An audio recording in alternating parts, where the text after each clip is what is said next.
क्या अमित शाह के खिलाफ शंकर सिंह वाघेला पर दांव खेलेगी एनसीपी? क्या गांधीनगर सीट पर बीजेपी अध्यक्ष की मुश्किलें बढ़ा पाएंगे वाघेला? आगामी लोकसभा चुनाव में बीजेपी ने अपने कद्दावर नेता लाल कृष्ण आडवाणी को टिकट नहीं दिया है। इस सीट से खुद पार्टी अध्यक्ष अमित शाह चुनावी मैदान में होंगे। हालांकि ये सीट बीजेपी की पारंपरिक सीट मानी जाती है, लेकिन उन्हें घेरने के लिए विरोधी भी कोई कोर कसर बाकी नहीं रखना चाहते। खबरों की माने तो एनसीपी इस सीट से शंकर सिंह वाघेला को चुनावी समर में उतारना चाहती है। गुजरात के सियासी गलियारों में उड़ रही खबरों की माने तो गांधीनगर सीट से अमित शाह के खिलाफ एनसीपी से शंकर सिंह वाघेला प्रत्याशी हो सकते हैं।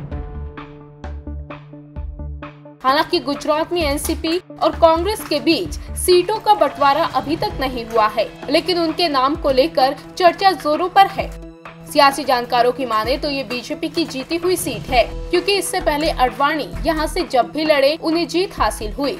लोगों का मानना है कि इसी परंपरा को बरकरार रखते हुए अमित शाह भी यहाँ से जीत जाएंगे।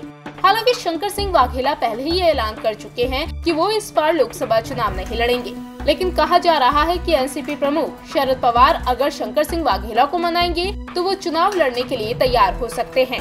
एनसीपी की दलील है कि गांधीनगर लोकसभा क्षेत्र में आने वाली 7 में से 3 प्रमुख विधानसभाओं में ठाकुर समुदाय का वर्चस्व है। ऐसे में अगर यहां से वाघेला को उतारा जाए तो इस सीट पर बीजेपी को बड़ी टक्कर मिलेगी, क्योंकि कांग्रेस के पास ऐसा कोई कद्दावर चेहरा नहीं है जो अमित शाह के खिलाफ लड़ सके। यही वजह है कि एनसीपी बीजेपी से इस सीट को छीनने के लिए वाघेला को उम्मीदवार बनाने की मांग कर रही है। एनसीपी का मानना है कि 1989 में गांधीनगर सीट पर जब कोई बीजेपी को जानता भी नहीं था, तब वाघेला ने ये सीट बीजेपी की झोली में डाली थी, तो इस बार ये सीट एनसीपी को भी दिला सकते हैं। 1991 में आडवाणी के लिए वाघेला ने ये सीट छोड़ दी थी।